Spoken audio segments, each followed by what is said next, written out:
out tonight. This is such a wonderful audience. And I will say we've got some seats available up at the front. If you're brave enough. Right up front. Yes. Woo! Please, hooray! Yeah. I really should have finished this login. Hey, it's so good to see you. Welcome everyone. My name is Amal, and I'm the events director here at Books Are Magic. We are so excited to have Amal, El-Mohtar, and Helen Rosner with us tonight to celebrate the launch of Amal's debut solo novel, The River Has Roots. Before we get officially started, I just have a few logistics to point out for how tonight's event is going to go.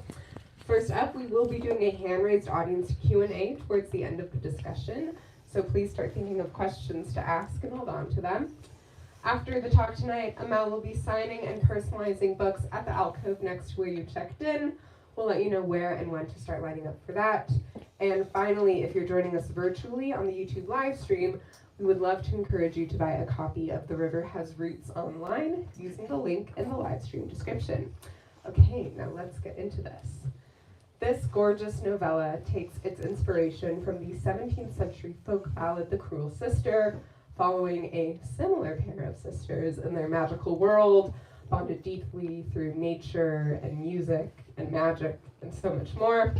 There are countless layers to their story, more than you might expect in under 150 pages. So let me introduce you all to tonight's wonderful guests so we can dive right in. Amal El-Mohtar is a Hugo Award-winning author of science fiction, fantasy, poetry, and criticism, and the co-author of the New York Times bestseller, This Is How You Lose the Time War, written with Max Gladstone.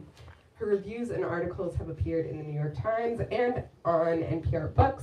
She lives in Ottawa, Canada. And as I mentioned earlier, Helen Rosner joins Amal in conversation tonight. Helen is a staff writer at The New Yorker. That's all from me. Please join me in giving Amal and Helen a very warm welcome. Thank you so much, Molly. This is so exciting. This is so exciting. I'm very happy.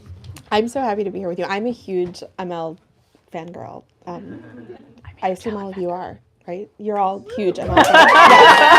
Yes. Okay, so we call to order this official meeting of the We Are Obsessed with You club.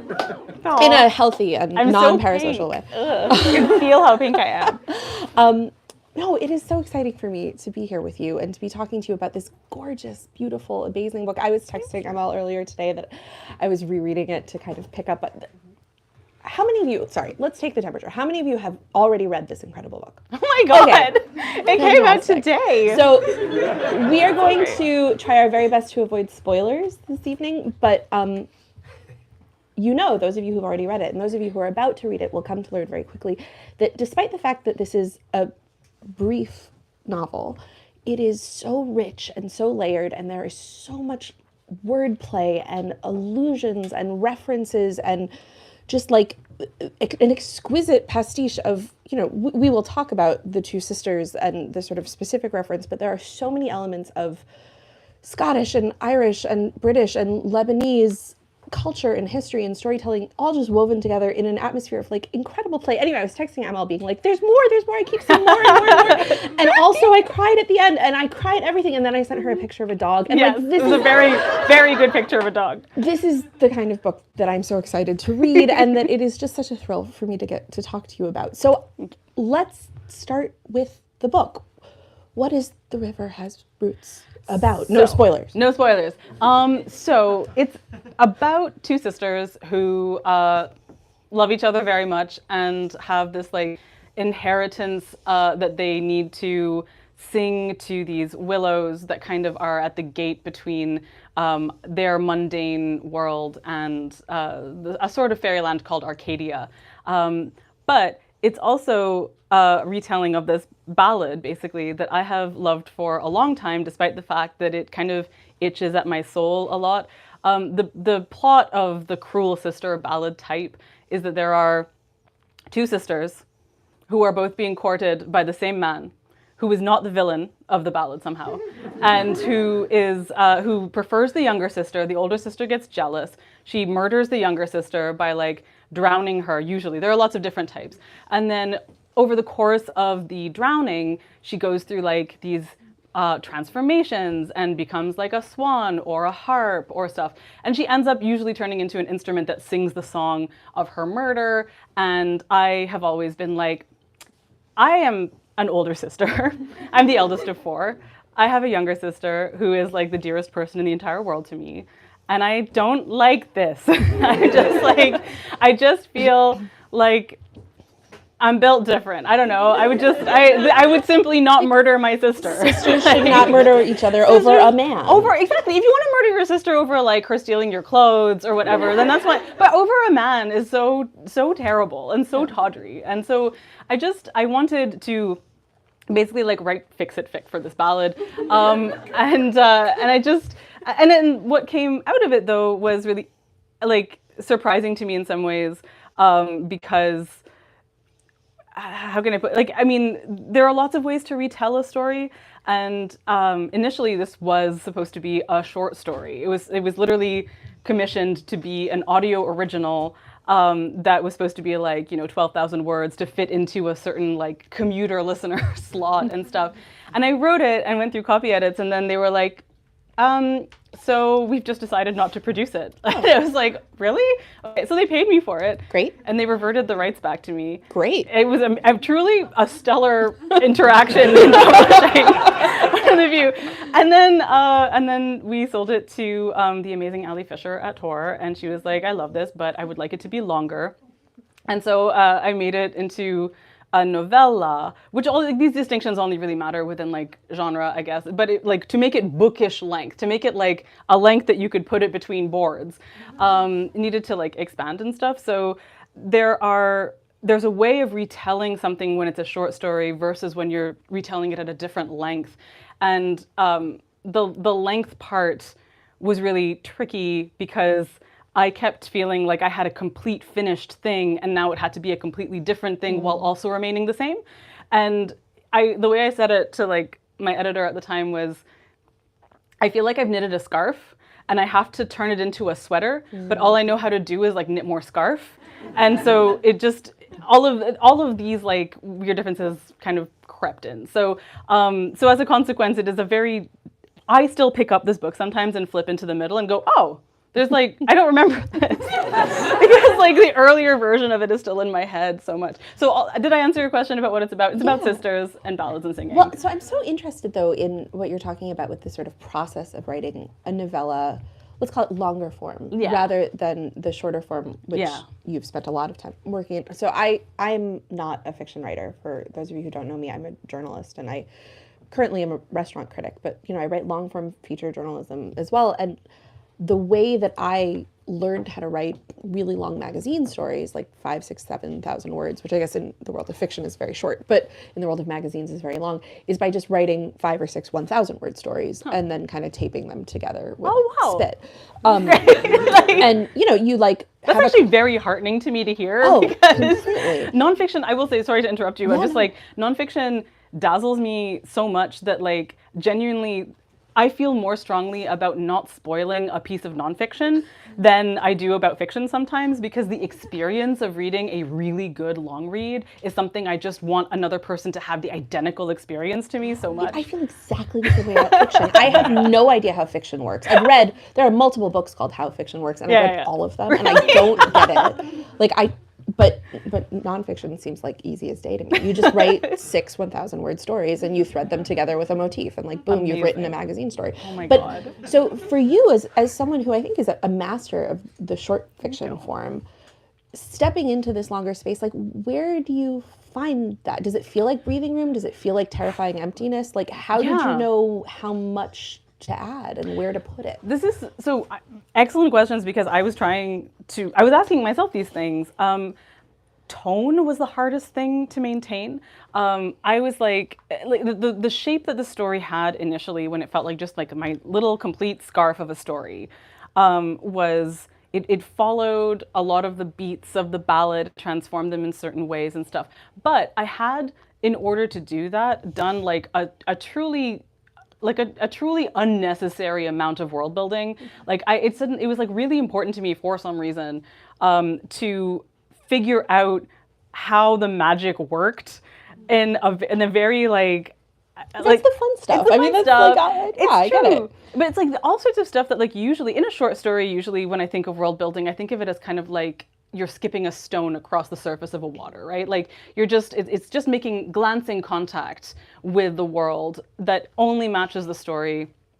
You only need that much. And then when it gets longer, I feel like, the stone dips deeper. That doesn't make any sense. If it dips, it would just fall. But anyways, it becomes a dolphin. It becomes a dolphin. It becomes a dolphin. That's much better. Your stone transforms into a dolphin, which starts to do that. Exactly. Brilliant. Or it's a swan paddling on the surface of the water, its feet moving furiously beneath.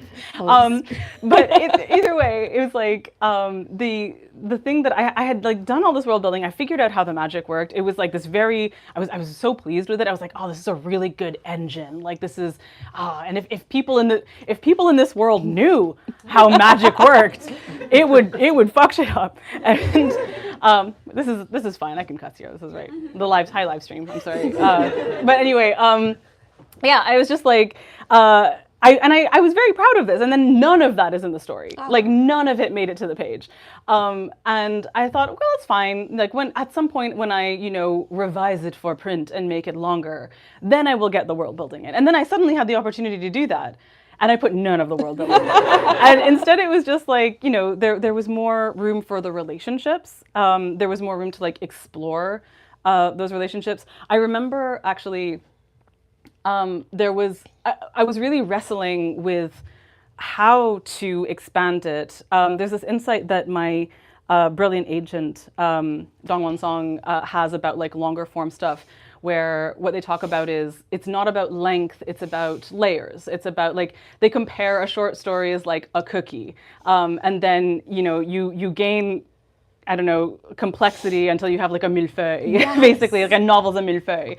And so trying to figure out where to add depth to it was, or at some point figuring out I had to add depth to it instead of just length to it, was really a turning point for it. And where that kept coming in was I kept having this trouble with putting more of Rin on the page, who is one of the suitors. And I kept going, the more I put Rin on the page, the more I want to do the world building. But this is supposed to be about the sisters, so I actually want to keep putting the sisters on the page. And I remember where I was when I suddenly had this like full body like shudder of realization about what needed to go into the story. And it was, there's a part in the book that is like extremely autobiographical. Like, I love my sister very much. We are not actually Esther and Isabel and stuff, but there's an autobiographical thing in it that involves like when my sister and I were little, we were living in Lebanon, and we were visiting this little village called Kvermishki, and we, like, my mom was like talking to adults, and my sister and I were running around chasing chickens, and we chased a chicken too far. Like we just we chased a chicken like beyond the boundaries of the household that we were staying at. And like villages in Lebanon don't like, they're not like fenced in backyards or anything. It's just like there's a commons.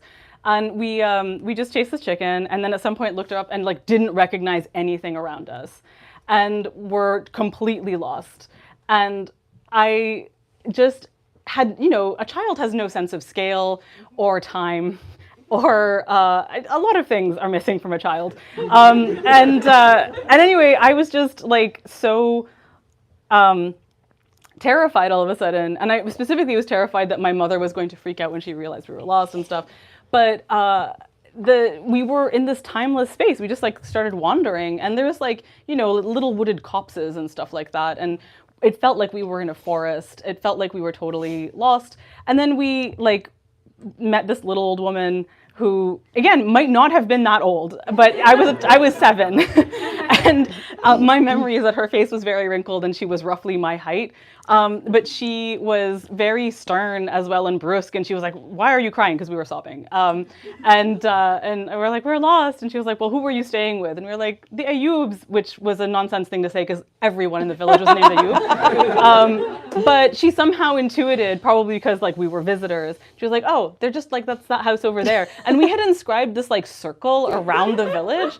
And anyway, this memory of this thing, I was like, "Oh, that needs to go into the book." And I mean, that's entering understood fairy. And that's entering fairy. In every respect, you entered Exactly. fairy. We and, entered fairy. yeah. We had no idea how much time had passed. When we got back to the house, like fully in floods of tears, and saw my mom and like ran to like hug her and stuff, she had not realized we were gone. I truly don't know how long it took for us to do that. But all to say, like that really kind of anchored everything. Once I knew that was there, and once it kind of had these repercussions for like how the sisters think of each other and miss each other and stuff. And yeah, this is the kind of answer I give to like a very simple question. But yes, there is no such thing as a simple question, though. I think That's you right, know and I don't know. This is speaking of simplicity and complexity. One of the things that if you're familiar with ballads as a form, it is very clear as you read through the book that this is sort of hitting the notes of a ballad as a structure, and that there's like the dream. Yeah. I'm sorry. And the sort of dream logic that exists within ballads too, where things are in their poetic and sung form sort of necessarily abbreviated for time and memorization purposes, and so you get these very gestural tellings of stories. And we were just talking backstage a little bit about the child catalog of ballads. Yes. Yeah. Which, do you want to explain what it is, or there was this French guy, British? I don't know. Is some British guy or American. British. Someone's nodding. British. Okay. British. Yes. It's a 19th century guy. Right. Because there are lots of collectors of ballads. This was like a recent-ish one that was a 19th century guy. And he collected like 150, 180 sort of forms of ballads with lots of examples. And the Cruel Sister, or the Two Sisters, is child number 10. Yes. And these are basically, and we see this with fairy tales too, right? Like there's cataloging of fairy tales, and it basically is just breaking things down to the purest distillation of plot. Yeah. But within plot, there's no characterization, there's no mood, there's no tone, there's no structure. For you, like writing within the framework, even though you were fixating important elements of the plot, like what was it like to sort of play with voice and have room to maybe not think about having to hit the beats because the beats had been hit for you? I loved that actually. There was like this kind of game I was playing with myself where elements of the ballad, and specifically like the first time I heard this ballad was The Bonnie Swans by Lorena McKennitt, which makes an appearance. Yes. It's so the Bonnie Swans is an interesting one. I don't know if this is specifically just Lorena McKennitt's version, but it actually like collects a lot of elements that are usually not all present together. Like you don't always have the swan and the harp and the like some other elements there and stuff. So I had this little game with myself when I was first kind of envisioning it, of going, how can I make these elements actually become characters in a plot? As opposed, like in the ballad, you've got, so they're the two sisters, there's the man who's courting them, there are their parents, who the father has a name only for the purpose of rhyming. Like, there sits my father Hugh, it just happens to rhyme with, does it even rhyme? And by him William, sweet and true, He's not though. Anyway, it's always a William. It's always a William. It's always a freaking William in these ballads. So true. Sorry, Will. But yeah, so there's like, there was... Apologies to all the Wills. No, but like literally, actually, like in every single ballad in Child's Archive, the like shitty guy who's like, I'm just gonna impregnate you and then get on a boat is always named Willie. It's always. Yeah, like, it's true. It's true. Sometimes they like drown a lot also. Yeah, like sometimes they do like a lot. It's just, I don't know, Williams, Janets, Margarets, and Johns. Are kind of just thinking of like that is what the English names get distilled down to, all of them in their wealth. But so for me there was like so in this ballad there is there's the harper, there's a miller's daughter dressed in red. So it's like now there's a miller and a miller's daughter. And I was just kind of going, well, who are these people? What could they do? Why is a harper, like, just the fact that a harper is passing by, and I think the line later goes like, there came a harper passing by, he made harp pins of her fingers fair, he made harp strings of her golden hair, he made a harp of her breastbone, and straight it began to play alone. And it's like, who does that? Like, if you're a harper, presumably you already have a harp. It's like, well, but you found this corpse. You found this corpse, and you're like, I know. Aha! It's like, I know just what to do with this. And it's just like, this is such a weird comparison, but like, have you seen the movie Brave?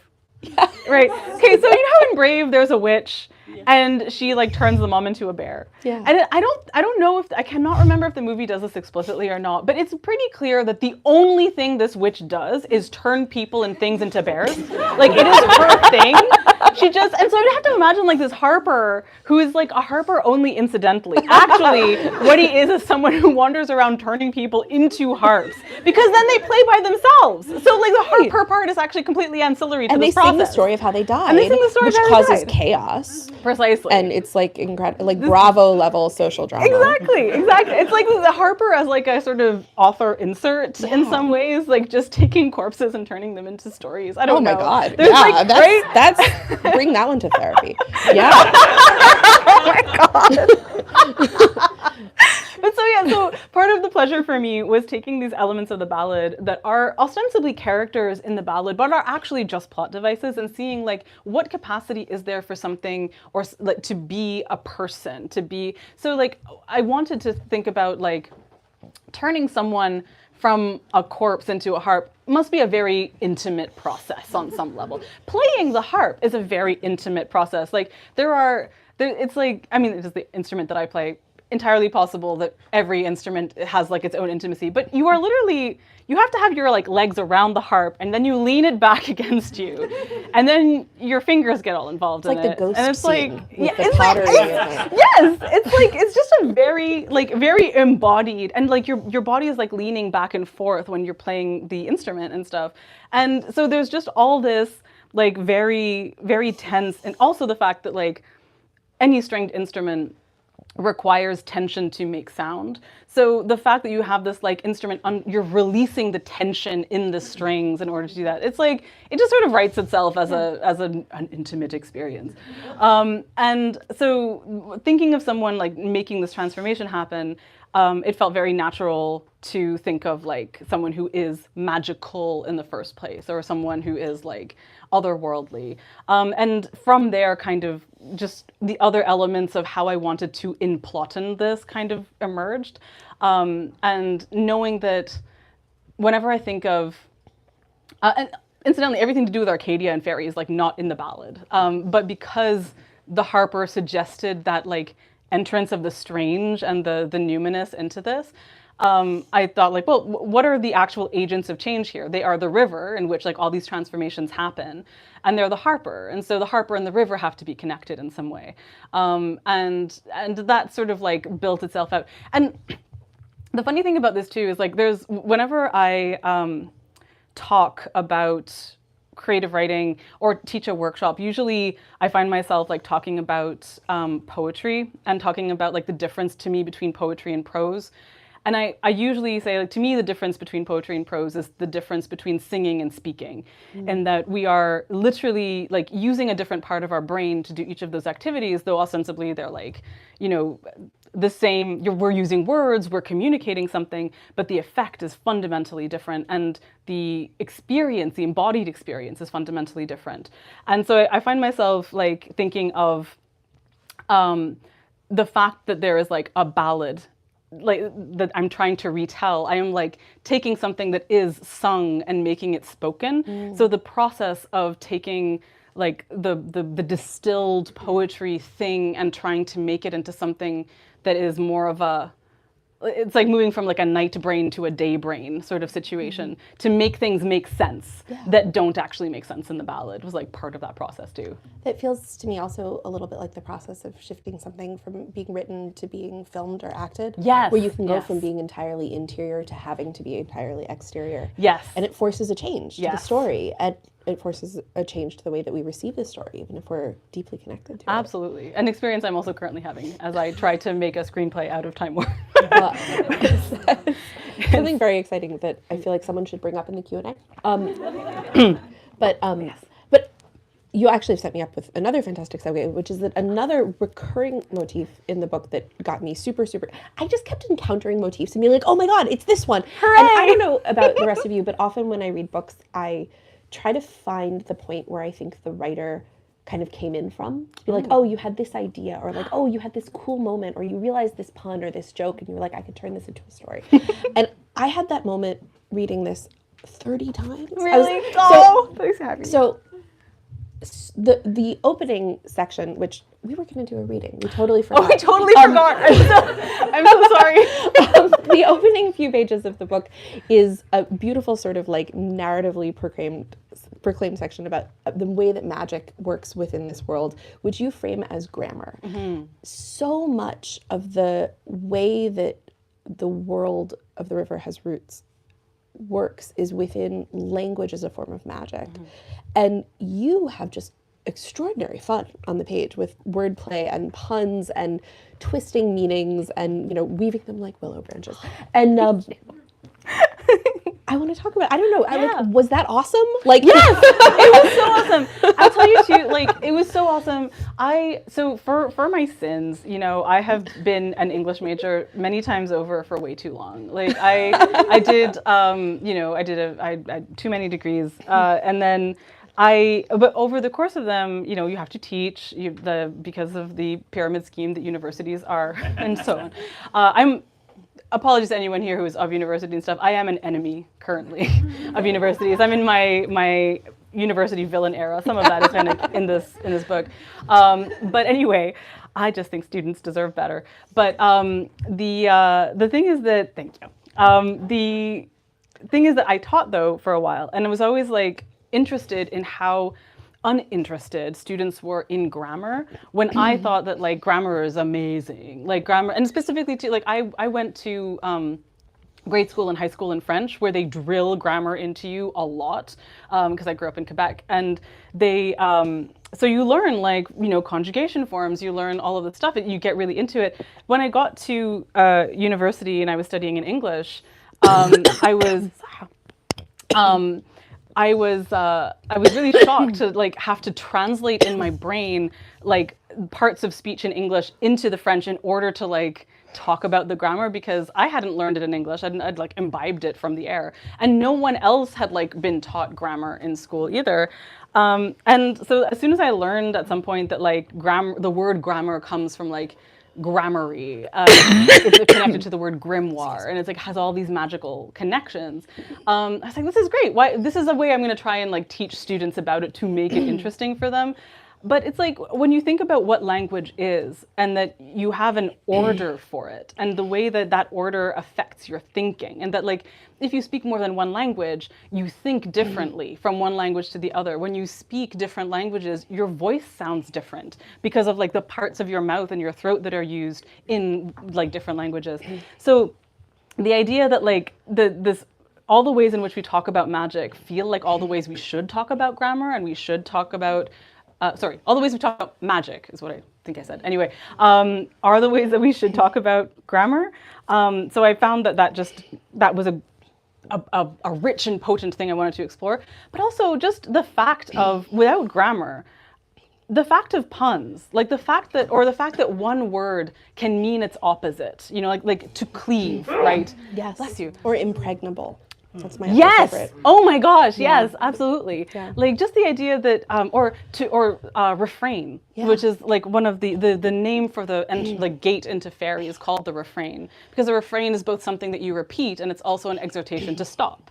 And it's like that potency to me, that like duality and oppositeness feels like those paradoxes feel like entry points into fairy and into magic. So yeah. Yeah, I had a lot of fun with that. The one that got me was right in the beginning of the book, where you say something like, grammar is like an instrument. Yes. It's tense. Yes. Yes. Yes. Thank you so much.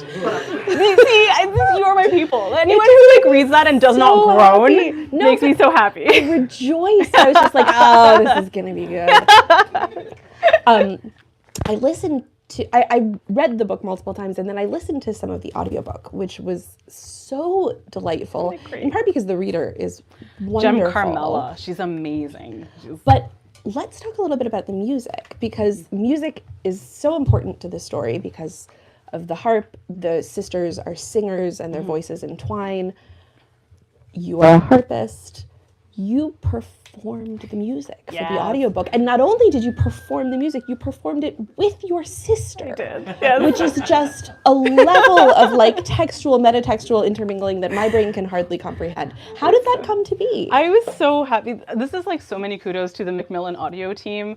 Is anyone from the Macmillan audio team here? Okay, that's all right then. Well, we send you guys our snaps from afar. Seriously.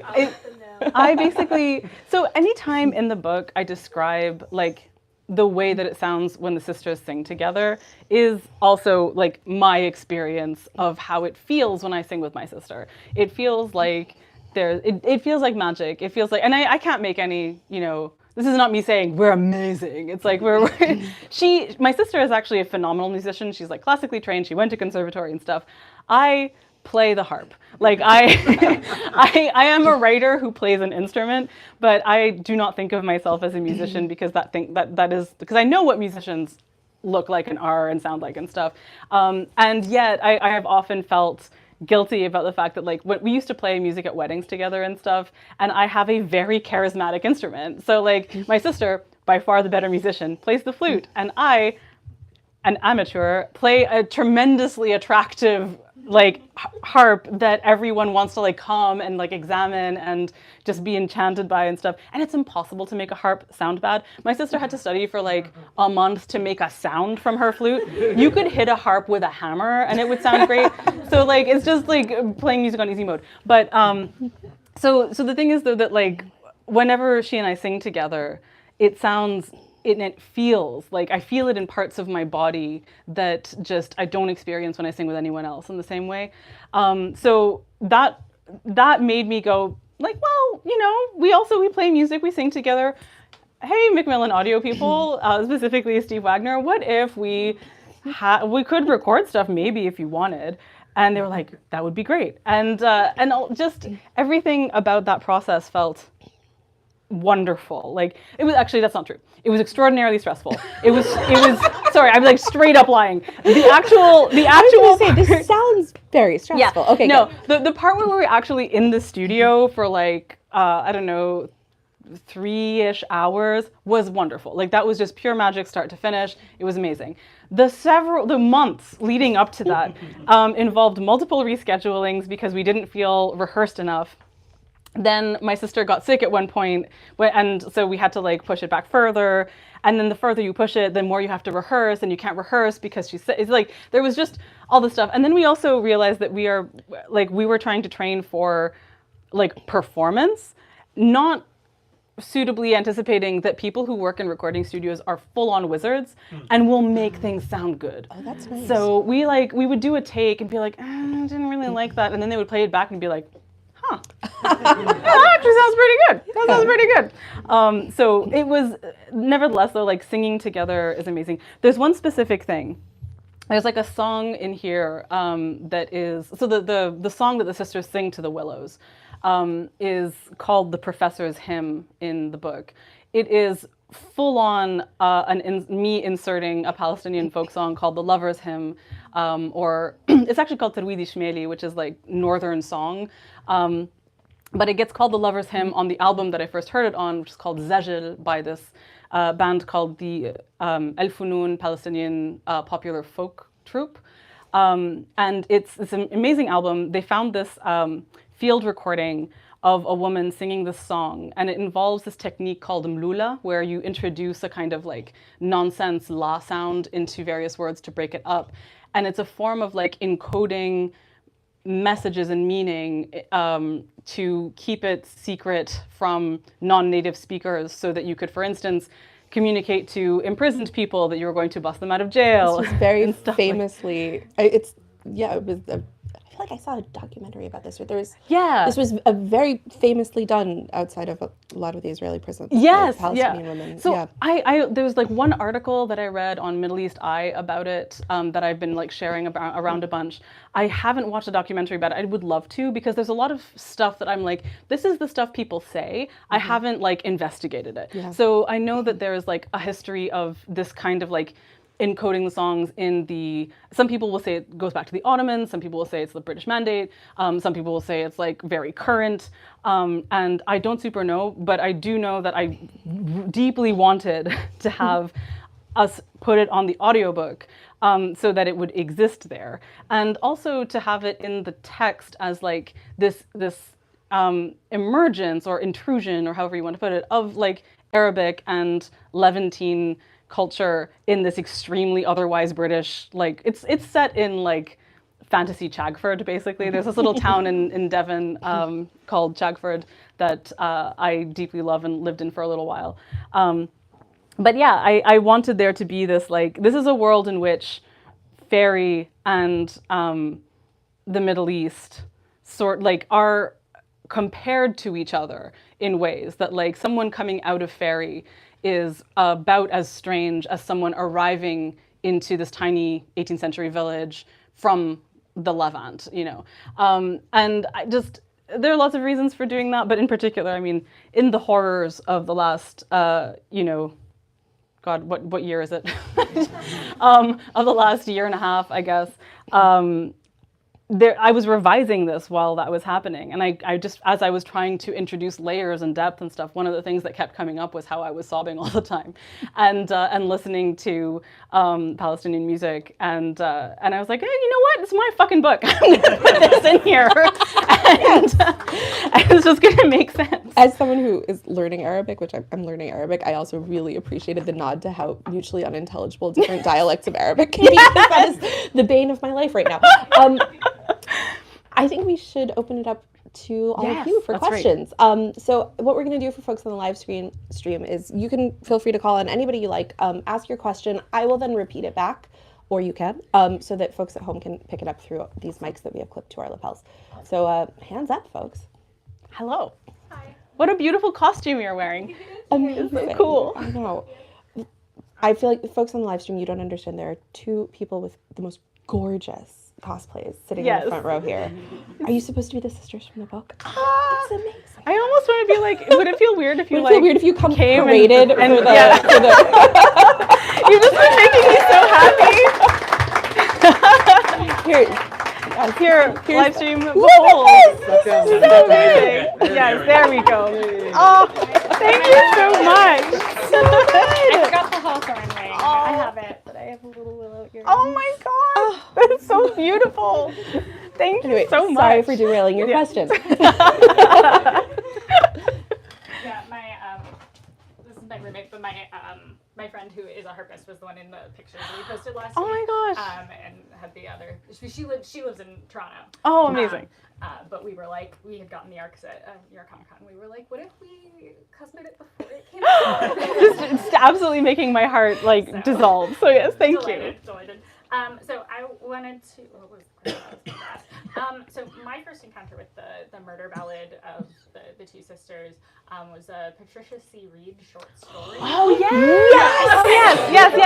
Like I was just gonna ask you about like other, In the Book of Enchantment, like, right? Yes. Yes. Oh my God, yes. I love that you read that. Oh my god. I have it at home. Yes. Yes. I was just gonna ask about like other transformative like encounters with that type, or like with the. Just to repeat the question for anybody who didn't hear it, the question was about any additional encounters, transformative or otherwise, that Amal may have had with the ballad.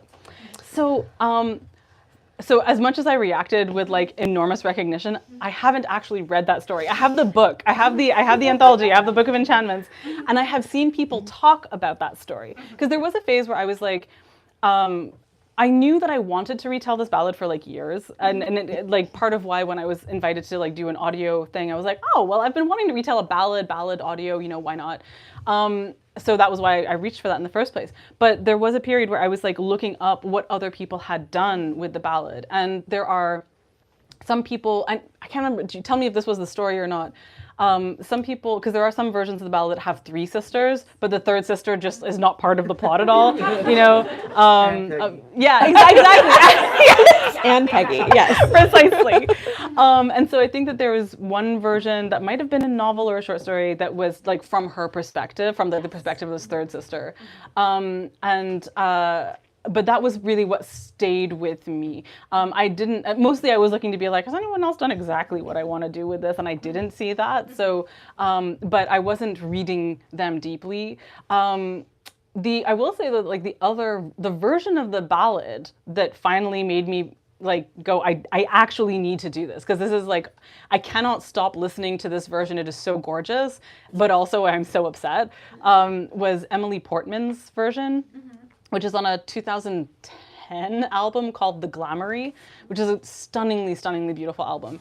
And her version, like that's an album basically of songs that feel like they were doing what I wanted to do with this book, where they would take the affect of a ballad and kind of just write something completely different for it. So it feels like an album of original folk songs, basically, that are just stunningly beautiful and paint this picture. Not even a picture. It's like they open a portal into a world that is organized by the logic of ballads, but they're all just originally written by her. And so like her version there is staggeringly beautiful. But yeah, does that answer your question though? Okay. All right, thank you. Okay, more questions, perhaps about the TV adaptation? In the blue shirt? So it's actually not about the TV. That's okay. That's okay. Sorry, It we'll doesn't get have there. to We'll be. get it. Yeah. So as a Canadian expat, when I was reading Time War, particularly some of the scenes in nature, and I think there's the sumac berries and so on, Yeah. struck me as very Canadian. And Oh, I was yes. wondering sort of like how being Canadian had affected how you wrote that book. Oh, very much. I will say, like, Do you mind if we repeat the question? oh yeah, Just- sorry. Do you want to do it? Yes. Yes. So the question is from a Canadian expat asking about Time War, that having noticed that there's a lot of like Canadian feeling imagery in the nature stuff specifically, how much of Canadianness is like in that book. I would say fully half of the book, essentially. Basically, when Max and I wrote that, like a quick précis for anyone who doesn't know, Max and I wrote Time War sitting across from each other in a gazebo. And we would like, one of us would write the situation in which the letter was being received, and the other would write the letter itself and stuff, and we would just trade back and forth. So I wrote olive blue and he wrote olive red. And the whole part of like blue being basically in, there's a part where she's just in a Canada that hasn't been colonized, basically. So like, what if no settler colony? What if instead or rather what I was trying to imagine, and this was very clumsy and glancing and again, skimming stones of world building here, but like, what was in my head was what if, Europeans arrived to Turtle Island as immigrants instead of as like colonists. And so that is not at all, again, I have more ideas in my head than I put on the page most of the time, but that was the general like feel of that. So anything that was like sumac berries, specifically the way like the sunset looks over water. There was a part where I think I'm literally describing where Parliament Hill sits, but there is no parliament, so there was just a lot of that of just, I was born in Ottawa. I grew up in the Outaouais, that like, I feel like I am sort of made of the land there. Like when we went to Lebanon, because I was born in Canada, we lived in Lebanon for a couple of years when I was little. One of the first things that I noticed was how different green was there.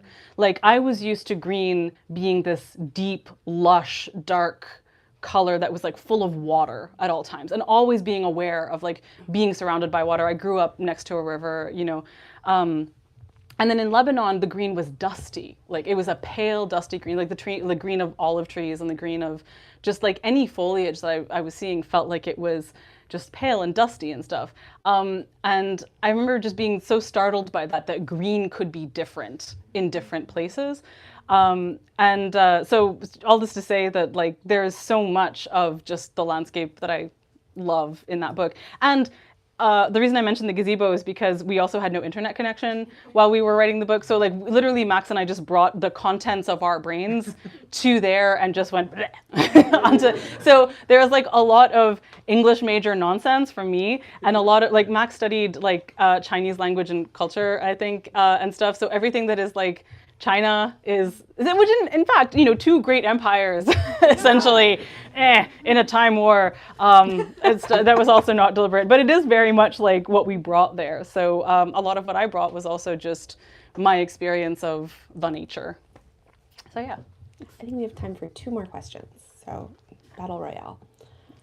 I'll try to be shorter in my Okay. answers. Maybe you could get them all in. Pink at the back. Hi. I was gonna take the bullet and ask about the TV adaptation. Okay, this will be fast. This is the TV adaptation question. Okay, so there was going to be a TV adaptation. We wrote a screenplay for a pilot. Things happened as they do, and then nothing happened as they also do. So then the option holders pivoted and are now having us write a feature screenplay, so it will be a film instead.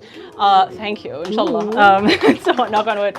So, and writing a screenplay, writing a feature is very, very different than writing a TV pilot, and our engagement with the text and how it should be adapted. This is why I was like, everything that you said about that. The short story and the novella. Exactly. Yes. 100% totally. correct. I'm living it. It is interesting and chewy and difficult. Neither of us have written a feature before, so it's all very educational also. So yeah, thank you for that question. So exciting. Okay, well, that was so short. I think Yes. maybe we could do 2 more.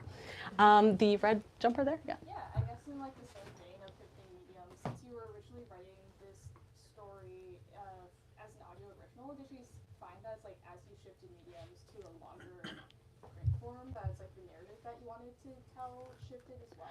Yeah, not so much the narrative. Oh, sorry, the question. I'm going to repeat the question. Sorry. So it's a question about like how did the writing change from it being like an audio original to being a prose text, but also a longer one.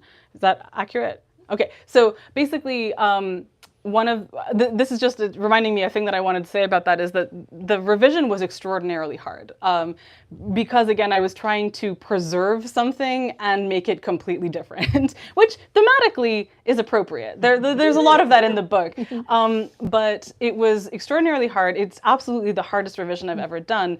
And the thing that made it work was my beautiful husband, Stu, who is at the back, and I'm embarrassing him, was like, why don't you do the thing that you tell your students to do and just read it out loud? And I was like, that's a terrible idea. Why would anyone do that? And then I read it out loud and it absolutely fixed it. Because it's great advice. You should just do it. I do it for everything I write too. Yes. It's the best advice for any piece of writing, including like emails. Yes. It's so good. It's so good. You have to defamiliarize the text. Like as much as there's part of it that's like hearing it, there's part of it that's like embodying it. And that, for a craft or an aesthetic level for sure. But it's also that we read in rhythm, Yes. but we don't write in rhythm. Yes. And you can't, Oh, that's such a good point. There are some writers probably who can do this, but like, fuck them. But like, the flow and cadence, like you want to make sure you hit your punchlines. Like the number of times that I rewrite a kicker sentence so that I end on the right word. Yes. Like you want your paragraph to end with a punch. I mean, it's and you don't get that without reading out loud. I appreciate that so much. I have read so many paragraphs of yours out loud to Stu specifically for this reason. So yeah, read your work out loud, writers. It's really helpful. But so yeah, absolutely. And from that point, basically, I could see where things needed to change, like where there needed to be more depth, where I needed to like shift the tone back to, because I kept saying like tone was the hardest thing for me to preserve. The longer I wrote scenes, especially if they were like long scenes of dialogue between two characters, the easier it was to fall into a cadence of a completely different kind of storytelling. It became much more a romance essentially, and I love romance very much, but I didn't want this to be like a romance specifically. I wanted to keep it focused on sisters, so kind of reining that in and keeping an affect going was the trickiest part for adding length. This is going to be unintelligible to anybody who hasn't read the book yet, but there's a line that I highlighted multiple times in the book where you say something like the more time you spend in Arcadia, the less it feels like Arcadia. Is that you talking to yourself about preserving your writerly voice? I was not thinking of that, but actually, that is now. It is now. That, I mean, my God. Because it feels like exactly what you're describing. Like I'm experiencing a deep revelation right now. Because that means that like when you're writing, you're kind of going into a sort of fairyland. And the thing about it, that wow, huh.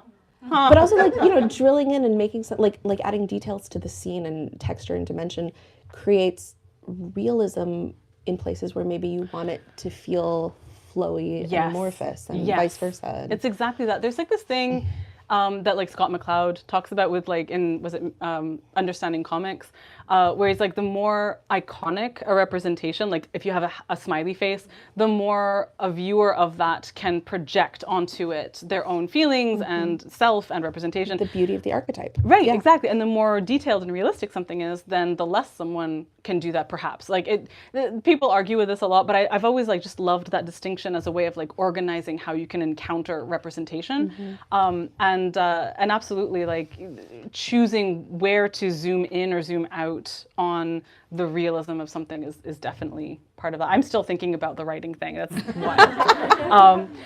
Was there one last question? Oh yeah, we're going to do one to close everything up. I thought, then I'll come. Yes, sorry. With the Time War thing, I'm curious, how do you approach turning it into something that could work for a visual medium?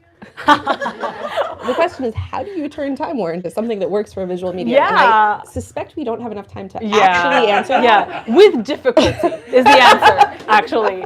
With care and difficulty, ultimately. Rob? Sure. How did your ending change from when you started with the ballad to when you finally stopped? How did the ending change from the shorter version to the longer version? Oh, that's actually really good. It did change. So what happens didn't change, but how it happens changed. And I can't really say it without spoilering things too much. But what changed was I managed. So the book opens with a very omniscient narrator, which is absolutely me just like cosplaying Hope Merleys through text. If you haven't read Blood in the Mist, I deeply, deeply recommend reading Blood in the Mist by Hope Merleys.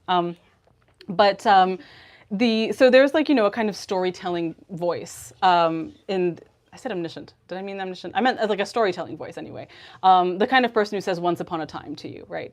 And then in the initial ending, that voice wasn't there. And then in the ending, as it is now, I was able to kind of bring it back because specifically I wanted to do something. Like I wanted to make a point about grammar and stories and how they end and how they can change and stuff. And the way it was before had insufficiently, to me, hit some of the deep sadness and grief that I wanted there to be in the book, but also because it didn't hit it, couldn't reach or mitigate it. And so having made room in the longer version for more of that, I felt like the ending could have more sort of grace in it. If that makes, and this is so abstract. I hope this is answering your question, but it did. Like it absolutely transformed the ending, and I'm much happier with it than I was before with the shorter one. So yeah, thank you. Thank you everybody for such wonderful questions and for joining us. Thank you so much. Amal is going to be signing books. Amali is going to tell you all about it. Thank you, everyone. Yes, thank you all so much for coming out. Thank Sorry, you I to everyone choked who and asked died. questions. Thank you to Helen for moderating such a fantastic conversation. Thank Thank you so much for having me. So, some final final reminders before we wrap up. If you're still with us on the live stream, you can buy a copy by clicking the link in the live stream description. For those of you with us tonight, if you haven't gotten your copy already, we've got plenty of additionals available for purchase at the table where you checked in. We also have some signed copies of This Is How You Lose the Time War, in case for whatever reason you don't already have that. Amal will be signing and personalizing books. That's going to be happening right where my coworker Bex is pointing to. Hi, Bex. Thank you, Bex, and also Alexa. So I know there are many fans and friends in the audience. We're going to ask that you all sit tight until we get Amal set up back Yes. there. And then please make sure you grab all of your personal belongings so we can start to break down, rearrange the store, and we'll have you all just line up down the center aisle, curve around to the wall, get your book signed, and have a great rest of your night. Thank you all again for coming. Let's give you Thank you. It's all good. Thank you so much. I want to say thank you everyone for coming as well. I was wondering if anyone would mind if I took like an audience selfie. Is that cool? If you don't want to be in the photo, please duck down. Don't feel like just like hide your faces.